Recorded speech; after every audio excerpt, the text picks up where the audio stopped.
क्या तुम्हें पता है कि ब्लड लाइन्स ऐसी फर्स्ट फाइनल डेस्टिनेशन मूवी है जिसमें ओपनिंग इंसिडेंट के दौरान किलिंग में किसी भी तरह के व्हीकल्स इन्वॉल्व नहीं होते, क्योंकि फर्स्ट मूवी में होता है प्लेन, सेकंड मूवी में हाईवे, थर्ड मूवी में रोलर कोस्टर, फोर्थ मूवी में race track and fifth movie में ब्रिज। और इस मूवी में प्रीवियस मूवीज की तरह फाइनल डेस्टिनेशन 3 ट्रेडमार्क को फॉलो किया गया है, जो कि है प्रिटेनिंग सॉन्ग्स, जो कि एक डेथ को डिफाइन करते हैं। लाइक स्काई व्यू में एंट्री के टाइम आयरिस को सुनाई देता है रिंग ऑन फायर, जैसा कि बाद में रेस्टोरेंट में आग लगती है। जब ऊपर से लोग नीचे गिरते हैं तो उस टाइम सॉन्ग बजता है rain drops keep falling on my head. Howard की डेथ के टाइम सॉन्ग चलता है something's got a hold on me. इसके साथ साथ इस मूवी में इस फ्रेंचाइज के एक और ट्रेडिशन को फॉलो किया गया है, जो कि है कैरेक्टर्स के लास्ट नेम्स, जो कि फेमस हॉरर फिगर्स पे रखे होते हैं। जैसे कि इस मूवी में द कैम्बेल रेफरेंस है ब्रूस कैम्बेल का from the evil dead and also नीव कैम्बेल का फ्रॉम द स्क्रीम मूवीज। और इस वीडियो में तुम्हें final destination blood lines movie के ऐसे ही कमाल के 25 फैक्ट्स एंड डिटेल्स पता चलने वाले हैं। लाइक यहाँ जब इस ओल्ड लेडी के बैग से ये पेनी नीचे गिरती है तो उस टाइम दूसरी तरफ कैरेक्टर्स को रियलाइज होता है कि उन्हें डेथ से छुटकारा नहीं मिला। And in other words the Penney drop एक एक्सप्रेशन होता है रियलाइजेशन का, जो कि इस सीन में बहुत ही क्लेवरली यूज किया गया है। नंबर 5, इस मूवी में आयरिस खुद को डेथ से बचाने के लिए अपने आप को एक घर में बंद कर लेती है और यहाँ तक कि 20 साल तक घर से बाहर ही नहीं आती, जो कि सेम टैक्टिक फर्स्ट मूवी के प्रोटैगनिस्ट ने भी यूज करने की कोशिश की थी, जिसमें वो कैबिन में जाके खुद को सेफ रखने की कोशिश करता है। एंड आयरिस के कैबिन के आसपास अगर तुम नोटिस करोगे तो उसके चारों तरफ विंड चाइम्स लगी होती हैं, जो कि हवा के डायरेक्शन को बताती हैं, क्योंकि इन मूवीज में ज्यादातर डेथ की प्रेजेंस का हवा से ही पता चलता है, जो कि बहुत ही कमाल की डिटेल है। जिससे ये भी पता चलता है कि आयरिस को डेथ के बारे में कितना कुछ पता है और इसलिए इतने सालों तक जिंदा रही है। नंबर 7, मूवी के ऑफिशियल ट्रेलर में डार्लिन को एक बिल्कुल डिफरेंट तरीके से मरते दिखाया गया है, जिसमें वो इस हॉस्पिटल रिवॉल्विंग डोर के बीच में फंस जाती है, जो कि हमें मूवी में देखने को ही नहीं मिला। एंड डार्लिन को मूवी में बिल्कुल डिफरेंट तरीके से मरते दिखाया गया है। नंबर 8, एरिक इस मूवी में कई बार मरते मरते बचा है। पहले तो उसका एक फायर एक्सीडेंट, देन इसके बाद यहाँ ट्रक से भी बचता है, जो कि ऑल्सो एक कॉल बैक है फर्स्ट मूवी को, जिसमें टेरी की डेथ भी ऐसी सेम तरीके से होती है। बट इसके बाद फाइनली एरिक की डेथ हो ही जाती है, जो कि डेथ की लिस्ट में भी नहीं होता, जिसकी वजह होती है इंटरफियर, क्योंकि एरिक डेथ के प्लान को खराब करने की कोशिश करता है, तो इसलिए डेथ उसे भी अपनी लिस्ट में ले लेती है। नंबर 9, आयरिस ऐसी फर्स्ट फीमेल विजनरी है फाइनल डेस्टिनेशन मूवीज में जिसकी डेथ उसकी विजन एंड रियल लाइफ में एक्सप्लिसिटली दिखाई गई है ऑन स्क्रीन, क्योंकि सेकंड मूवी की फीमेल विजनरी किम्बरली की विजन में उसकी डेथ से पहले ही कैमरा कट हो जाता है। एंड थर्ड मूवी की फीमेल विजनरी विंडी की विजन में भी उसके डेथ के टाइम कैमरा कट हो जाता है और उसकी रियल लाइफ डेथ के टाइम भी ऐसा ही किया गया है। नंबर 10, जब भी बच्चा फाउंटेन से कॉइन को चुराता है तो उस टाइम ये ऑफिसर उसे कहता है कि ऐसा करना बैड लक होता है। Don't steal coins from the fountain. It's bad luck. Iris की विजन में तो कॉइन इस बच्चे को मार के वापस फाउंटेन में चला जाता है, बट प्रेजेंट में आयरिस इस कॉइन को बच्चे से लेके उसे अपने पास ही रखती है, जिसकी वजह से आयरिस उसकी फैमिली को कई डिफरेंट टाइप के बैड लक का सामना करना पड़ता है उनकी डेथ से पहले, जिसमें आयरिस को उसके बच्चों यानी कि हॉवर्ड एंड डार्लिन से दूर रहना पड़ता है। देन डार्लिन को भी अपने बच्चों को छोड़ के जाना पड़ता है एंड एरिक एक अफेयर से पैदा होता है। नंबर 11,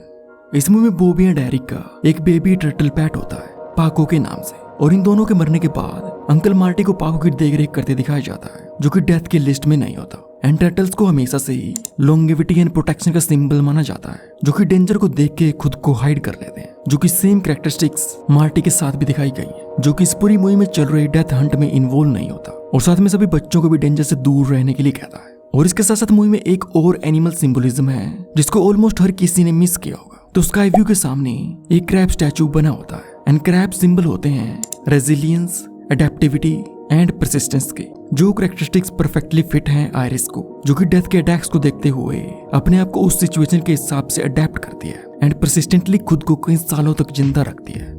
नंबर 13, ब्लड लाइन्स में एरिक की डेथ बहुत ही सिमिलर है जैसे कि फाइनल डेस्टिनेशन 5 में कैंडिस की डेथ हुई थी, क्योंकि ये दोनों ही कैरेक्टर्स इनकी स्पाइन के टूटने की वजह से ही मरते हैं। नंबर 14, इस मूवी को देखने के बाद मोस्ट ऑफ द लोगों को लगता है कि प्रीवियस मूवीज में जो भी डेथ्स हुई हैं तो वो सभी स्काई व्यू इंसिडेंट से कनेक्टेड है, बट ऐसा नहीं है, क्योंकि प्रीवियस प्रोटैगनिस्ट एंड कैरेक्टर्स की डेथ के टाइम उन सबके पेरेंट्स एंड फैमिली जिंदा थे, बल्कि स्काई व्यू इंसिडेंट में पूरी फैमिली टारगेट होती है। नंबर 15, आयरिस ऐसी सेकंड विजनरी है इस फ्रेंचाइज में जो कि अपने देखे हुए डिजास्टर को रोक पाती है, और पहला है निक फ्रॉम द फोर्थ मूवी जो कि स्प्रिंगफील्ड सेंटर मॉल एक्सप्लोजन को रोकता है। बट अगर क्रोनोलॉजिकली बात करें तो उस हिसाब से आयरिस फर्स्ट है। नंबर 16, एंड में डेथ स्टेफनी को डुबा के मारने की कोशिश करती है, जिस दौरान उसकी सीट बेल्ट लॉक हो जाती है जो कि सेम टैक्टिक डेथ ने फर्स्ट मूवी में भी यूज की थी, जब ट्रेन ट्रैक्स के बीचों बीच कार्टर की कार में उसकी सीट बेल्ट लॉक हो जाती है, जिसमें यहाँ पे कार्टर को एलेक्स बचाता है एंड ब्लड लाइन्स मूवी में स्टेफनी को बचाता है Charlie. Number 17, final destination blood lines में बहुत सी ऐसी चीजें हुई हैं जो कि इसे बाकी सभी प्रीवियस मूवी से सबसे अलग बनाती है। लाइक मूवी के मेन इंसिडेंट का पास्ट में सेट होना और वहाँ के सर्वाइवर्स का मूवी में कोई भी मेन रोल ना होना और ना ही उन सबकी डेथ को रियल लाइफ में दिखाना, विजनरी का खुद को इतने टाइम तक जिंदा रखना और उसके बाद मूवी के मेन प्रोटैगनिस्ट का विजनरी ना होना एंड ऑल्सो इस मूवी के एंड में स्पेशल क्लोजिंग टाइटल्स का यूज किया गया है जो कि इससे पहले किसी भी मूवी में नहीं हुआ। नंबर 18, ये गार्बेज ट्रक जिस कंपनी का होता है तो उसका नाम होता है प्रोविडेंस, जिसका मीनिंग होता है फेट और डेस्टिनी। नंबर 19, चार्ली की जो प्रोम डेट होती है तो उसके फादर का नाम होता है doctor रेडिक, Steph, I want you to meet Jenny's dad, Dr. Reddick. जो कि फाइनल डेस्टिनेशन फ्रेंचाइज के क्रिएटर जेफरी रेडिक के नाम पे रखा गया है। Number 20, previous final destination movies में कैरेक्टर्स की जो डेथ होती थी तो वो उन सभी एक्टर्स से उनके फिल्मिंग के लास्ट डे पे शूट करवाया जाता था, बट इस मूवी में बिल्कुल ऑपोजिट हुआ है, जिसमें इन सभी एक्टर्स से इनके डेथ सीन्स फिल्मिंग के पहले दिन ही शूट करवाए गए थे। नंबर 21, इस मूवी की फिल्मिंग के टाइम ज्यादा से ज्यादा practical effects and real sets का यूज किया गया, जिनमें इस रोटेटिंग रेस्टोरेंट के मल्टीपल सेट्स तैयार किए गए थे, जिसमें इस इंसिडेंट के डिफरेंट सीन्स को परफॉर्म किया गया है। इसके बाद एरिक के टैटू शो में जो ये फायर एक्सीडेंट होता है तो इस दिन की फिल्मिंग के टाइम यहाँ पे रियल फायर का यूज किया गया है, जिसके ऊपर इस एक्टर ने अपने चेन वाले स्टंट को परफॉर्म किया है, जिसमें इसकी नाक के अंदर रियल में चेन डाली हुई थी, बट पूरी सेफ्टी के साथ। Ready, and action!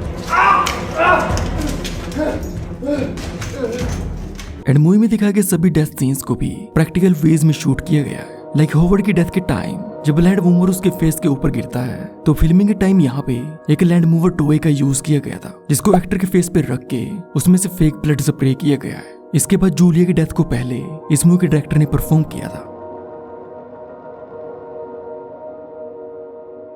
और इस एक्ट्रेस के लिए एक डमी फेस एंड आर्म बनाई गई थी, जिनके जरिए इस डेथ सीन को परफॉर्म किया गया है। एंड एरिक के डेथ सीन को टोटल 2 लोगों ने परफॉर्म किया है, जिसमें नीचे वाले की टांगे बाहर थी और ऊपर वाले का सिर, और फिर बाद में इन दोनों ने एक जैसा होने का नाटक किया है। और इस सीन के लिए इस एक्टर की बॉडी को स्कैन करके इसका एक फोटो रियलिस्टिक टोर्सो स्कल्पचर बनाया गया था, जिसमें से मेटल रोड्स को पुश करते हुए इस हॉरिफाइंग इफेक्ट को तैयार किया गया है। और शायद ही तुमने नोटिस किया हो, but final destination blood lines movie में बहुत ही कमाल की hidden details and Easter eggs हैं, जो कि तुम्हें मेरी इस वीडियो में जानने को मिलेंगे।